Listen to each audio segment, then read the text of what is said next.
پاکستان تحریک انصاف کے ترجمان رؤوف حسن نے دعویٰ کیا ہے کہ پارٹی کے بانی چیئرمین عمران خان نے صدر پاکستان عارف علوی کو پیغام بھجوایا ہے کہ مجھے کسی بھی صورت میں صدارتی اختیار کے تحت خود کو ملنے والی سزاؤں کی معافی نہیں چاہیے۔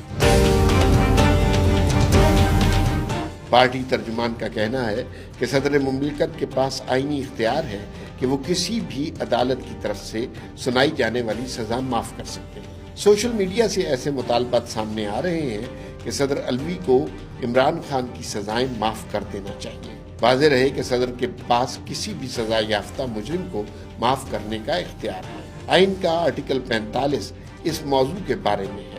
آرٹیکل میں لکھا ہے کہ صدر مملکت کو کسی عدالت، ٹریبونل یا دیگر ہیئت مجاز کی دی ہوئی سزا کو معاف کرنے، ملتوی کرنے اور کچھ عرصے کے لیے روکنے اور اس میں تخفیف کرنے، اسے معطل یا تبدیل کرنے کا اختیار ہوگا۔ گزشتہ سال اگست میں اسلام آباد کی ضلعی عدالت کی جانب سے توشہ خانہ کیس میں عمران خان کو سزا سنائے جانے کے بعد سینئر وکیل سردار لطیف کھوسہ نے کہا تھا، صدر مملکت اپنی ثوابدید یا وزیر اعظم کے مشورے پر آرٹیکل 45 کے تحت کسی بھی سزا کو ختم یا معاف کر سکتے ہیں۔ معافی دینے کے صدر مملکت کے اختیار پر کوئی پابندی نہیں۔ یاد رہے کہ 8 فروری کے عام انتخابات سے قبل عمران خان کو یکے بعد دیگرے 3 مقدمات میں سزا سنائی گئی۔